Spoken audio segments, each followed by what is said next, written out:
الحمدللہ وحدہ والصلاة والسلام علی من لا نبی بعد لا قرآن بعد لا دین بعد لا امت بعد قال اللہ تبارک و تعالی فی قرآن مجید و فرقان الحمید فاسألوا اہل الذکر ان کنتم لا تعلمون وقال رسول اللہ صلی اللہ علیہ وسلم خیرکم من تعلم القرآن وعلمہ او کما قال النبی صلی اللہ علیہ وسلم العلماء ورثۃ الانبیاء۔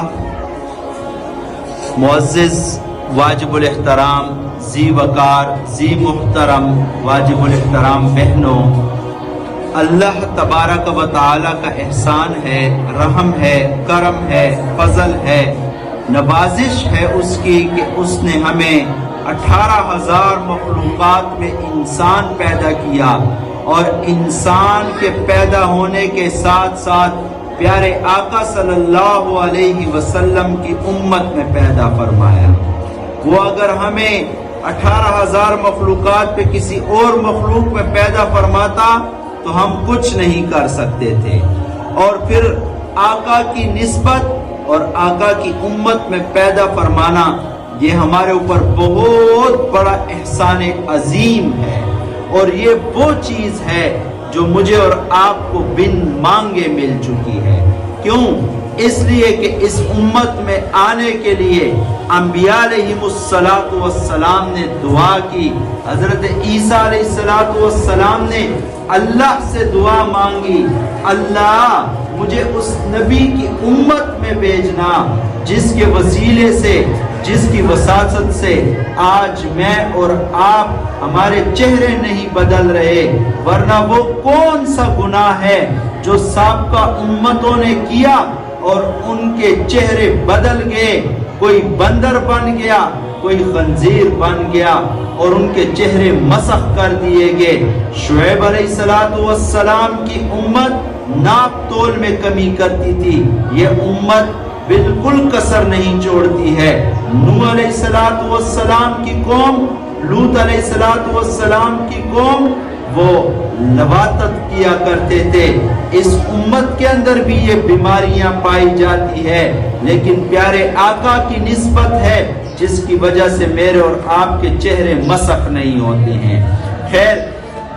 عزیزان محترم، اللہ کا احسان ہے کہ اللہ نے ہمیں پیارے نبی کی امت میں پیدا فرمایا ہے، اور اس نبی کی امت میں پیدا فرمانے کے بعد یوں ہی رائگاں نہیں چھوڑا ہے، بلکہ دیکھو فطرتی طور پر جو بھی مخلوق پیدا ہوتی ہے تو وہ سیکھی ہوئی ہوتی ہے۔ مثال چوزے کی لے لو، جب وہ انڈے سے نکلتا ہے تو فوراً جا کے دانا کھانا شروع کر دیتا ہے۔ مثال بھینس کے بچے کی لے لو، جب وہ مادر شکن سے دنیا میں آتا ہے تو فوراً جا کے وہ اپنے پینے کے بندوبست میں لگ جاتا ہے، لیکن واحد انسان ہے جو پیدا ہونے کے ساتھ ہی جاہل پیدا ہوتا ہے، اور یہ آہستہ آہستہ ساری چیزوں کو سیکھتا جاتا ہے۔ اس لیے مشہور ہے کہ علم سیکھو ماں کی گود سے لے کر قبر کی آغوش تک۔ تو پیارے آقا کی امت میں اللہ نے پیدا فرمایا، اور اس کو سکھلانے کے لیے، اس کو بدلانے کے لیے، اس کو آداب سکھلانے کے لیے، تعظیم سکھلانے کے لیے، اور اس کو علم نبوت سے نوازنے کے لیے اللہ نے پیارے آقا صلی اللہ علیہ وسلم پر 23 سال کے عرصے میں قرآن کریم کو نازل فرمایا۔ 23 سال کے عرصے میں آپ صلی اللہ علیہ وسلم پر قرآن کریم کو نازل فرما کر اس امت پر، اس انسان پر ایک بہت بڑا احسان فرمایا کہ الف لام سے لے کر والناس تک اللہ نے اس قرآن میں اس انسان کے ہر مسئلے کا حل رکھ دیا ہے۔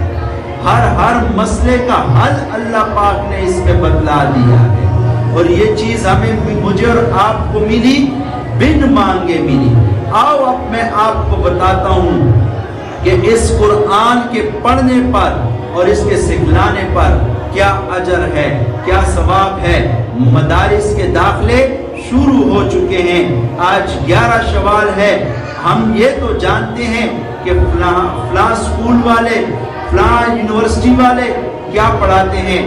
جب ہم بچوں کو داخلے کے لیے لے کے جاتے ہیں تو پہلے سوچ و بچار کرتے ہیں کہاں پر فیڈرل بورڈ پڑھایا جاتا ہے، کہاں پہ پنجاب بورڈ کا سلیبس پڑھایا جاتا ہے، کہاں آکسفورڈ پڑھایا جاتا ہے۔ میں دینی تعلیم سے منع نہیں کرتا، استغفر اللہ، یہ میں عصری تعلیم سے منع نہیں کرتا، لیکن کیا ہی خوب ہو کہ ہمارے بچے کو، ہمارے چھوٹے کو، ہمارے ڈاکٹر کو، ہمارے انجینئر کو پہلے یہ باور کروایا جائے، پہلے ان سے یہ بتلایا جائے کہ بیٹا تو ڈاکٹر بن، بہترین ڈاکٹر بن، لیکن ڈاکٹر بننے کے ساتھ ساتھ تو نبی کا امتی ہے، اس پیغمبر کا امتی ہے جو سینے میں تیرے لیے بڑا درد، بڑی کڑن، بہت غم لے کر گیا ہے۔ تو بہترین انجینئر بن، لیکن انجینئر بننے کے ساتھ ساتھ اس بچے کو یہ باور کروایا جائے کہ بیٹا تو اس زمین کے اوپر اللہ کے دین کا نائب ہے۔